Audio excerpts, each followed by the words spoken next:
My name was on the conference room screen like a warning label. Not a promotion slide.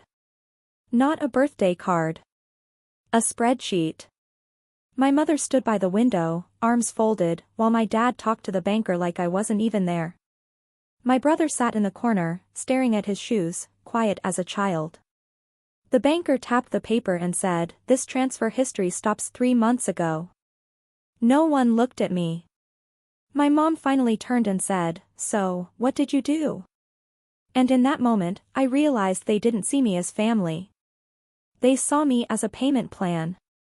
I grew up being described as the reliable one. Not the talented one or the difficult one. Reliable.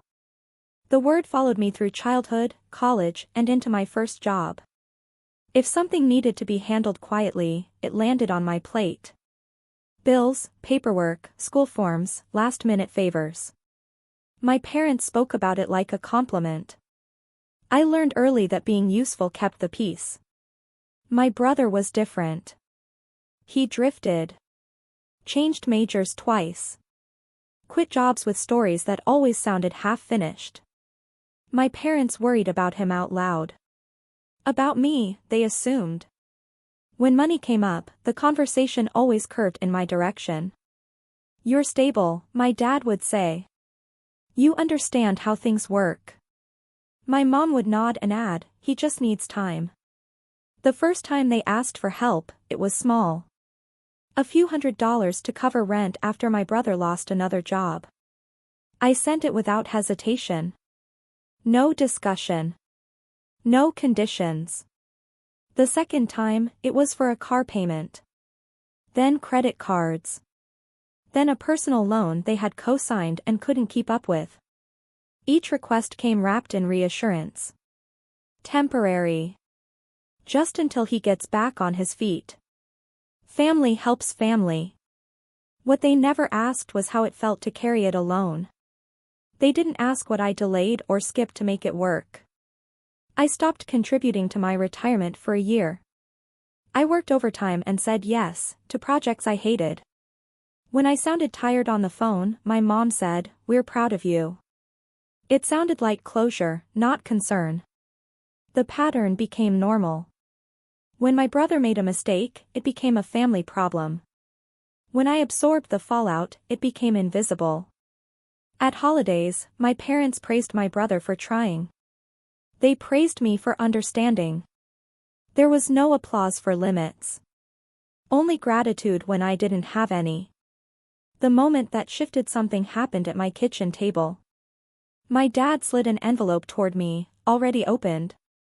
Inside was a notice from the bank. My brother had defaulted again. My dad didn't look embarrassed.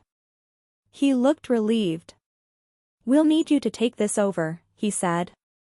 Not a question. A conclusion. My mom added, "You can handle it." That was when I felt myself step back, quietly, without saying a word. I nodded at the table because that was expected, but inside something folded in on itself. It wasn't anger. It was clarity. I saw how decisions were made when I wasn't in the room, how my absence would be filled with assumptions, not concern. On the drive home, I didn't call anyone. I didn't cry. I just noticed how quiet my phone was, and how normal that felt. That night, I opened my budget and stared at the numbers until they stopped meaning anything. I didn't change them. I simply closed the laptop and went to bed, already drifting further away than anyone realized.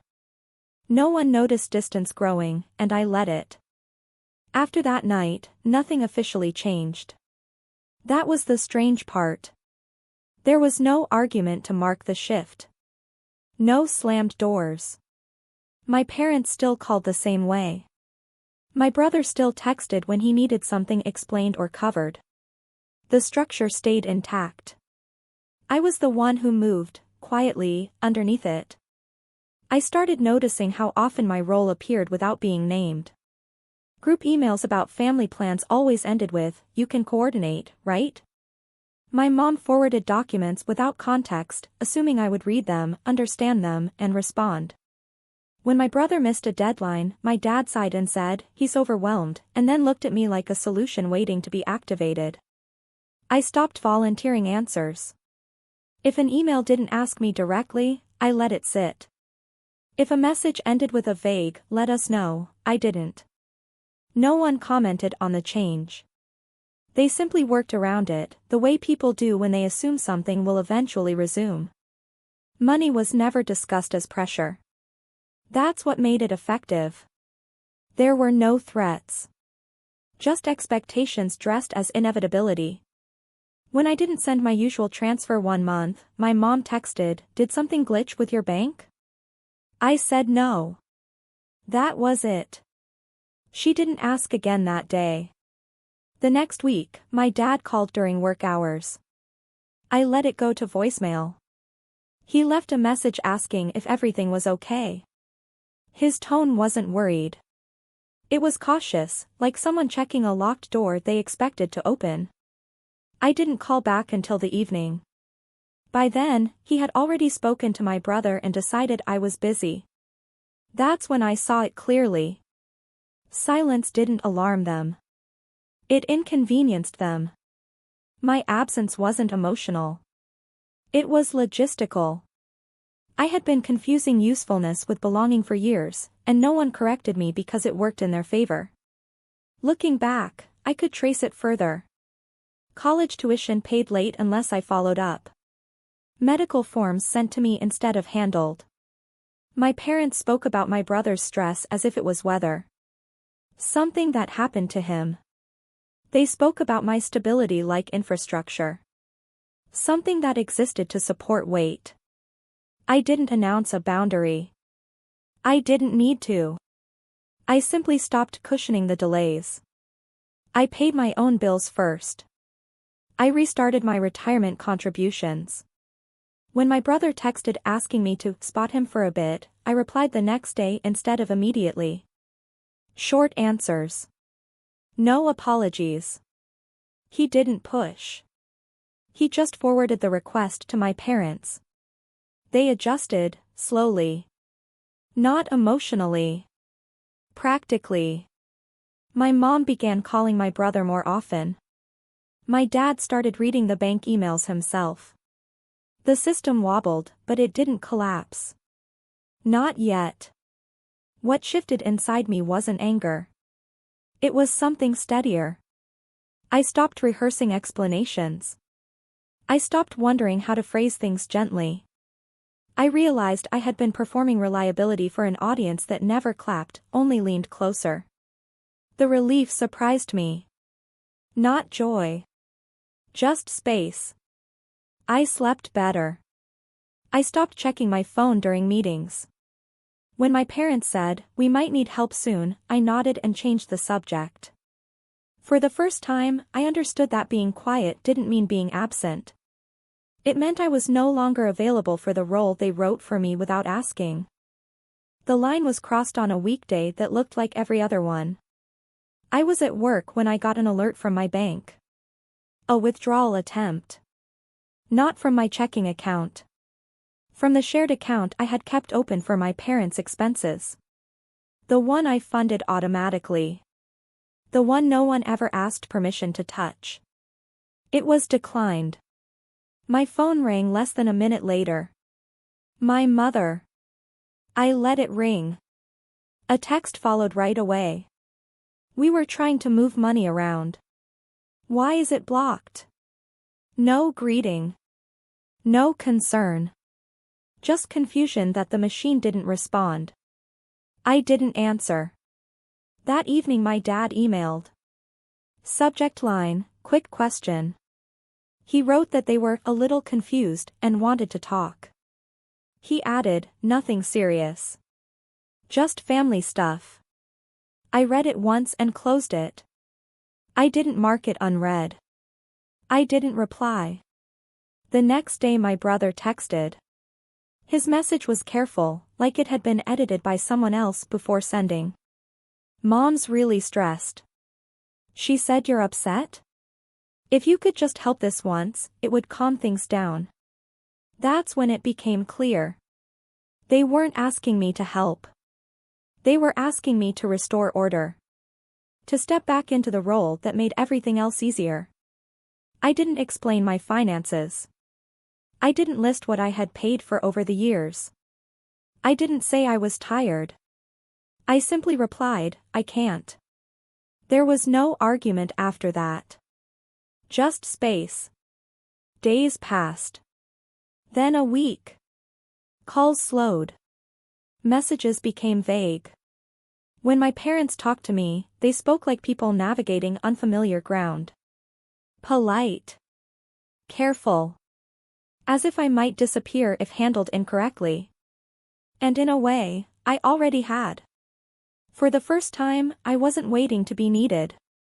I wasn't bracing for the next request. I understood something quietly and completely. I was never their backup plan. I was their plan. Months later, the crisis arrived without drama. A letter from the bank. A deadline missed. A loan reclassified. Nothing sudden, just consequences stacking in the order they were always meant to. My parents called in the evening.